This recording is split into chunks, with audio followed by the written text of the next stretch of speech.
Keepsakes. Me too. I'm from New Zealand, English originally, living in Berlin now, and I'm here playing for Triptych. I'm also Keepsakes. Hi, I'm Ansome. Way better than Keepsakes.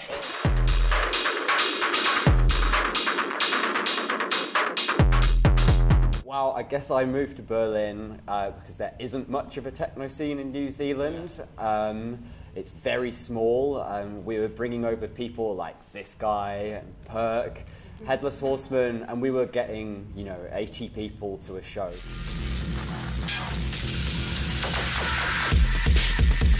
'90s?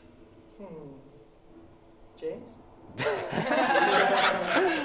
Boom boom. It's gonna be a good party. Lots of people loving the shit.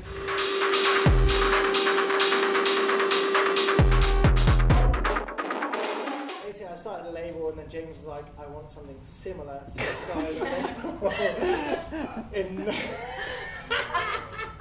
No, I'm joking. All right. Well, I suppose we began Haven in New Zealand, in Auckland, where we were living originally. We began it as a gig because there was no one else doing those kind of harder techno parties in New Zealand, well, in Auckland at the time.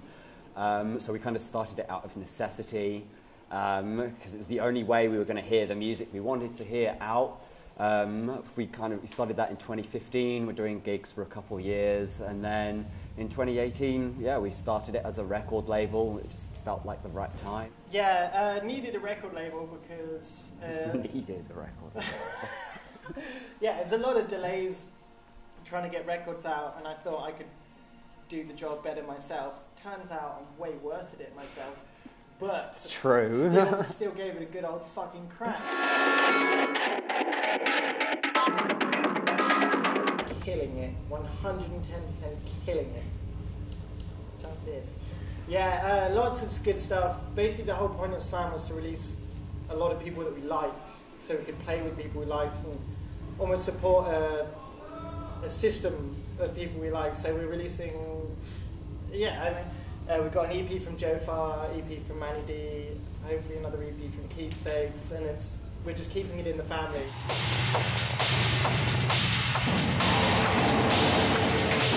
Inspiration for my own productions would be, I don't know, Futurism, Luke Ferrari, stuff like this, the Futurist Manifesto movement. I don't know, I studied it a lot in university, and it had a big influence on how I made my music. And you can make music with stuff that's not necessarily musical, but has the same connotation of, I don't know, the way you can manipulate a feeling instead of through a chord, but with a sound that's more familiar, which is something that really, I don't know, took me, and it's the way I've produced music ever since.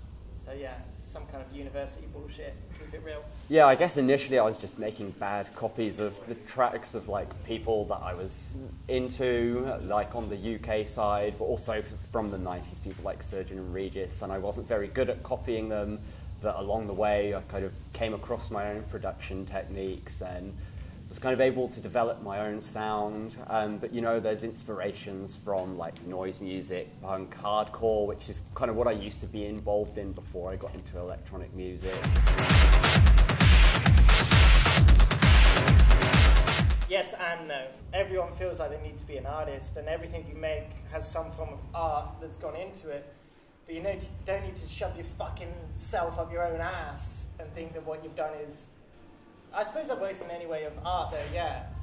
What you do is somewhat of an art, but music is made to make people dance. Like, don't get obsessed with the why and the what you've done, but let what you've done have an effect on people and just roll out like that. I guess, yeah, I think people get sometimes too caught up in why and what their music's doing. Just let it fucking roll. I mean, it's just different to visual art. They're all art forms and they have different levels of things going on. I mean, it's all bullshit. Everyone's faking everyone for money because we love it. But it's particularly intense these days as well, because we kind of live in a world where, or this scene right now, I think image can be a lot more important than music a lot of the time, and you've got a lot of people out there that can DJ perfectly well, you know, have a good image, a good brand and everything, but then they can't produce, so they gotta fucking pay someone to do it. Someone makes their music for them, and then they fucking ride the wave to Cash Town.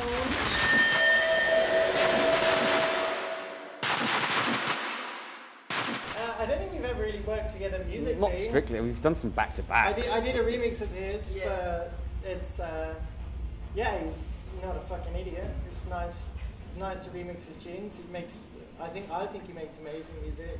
It's a bit fucking weirdo, but who isn't? Because this fucking weirdo plays on old plastic spinning gears.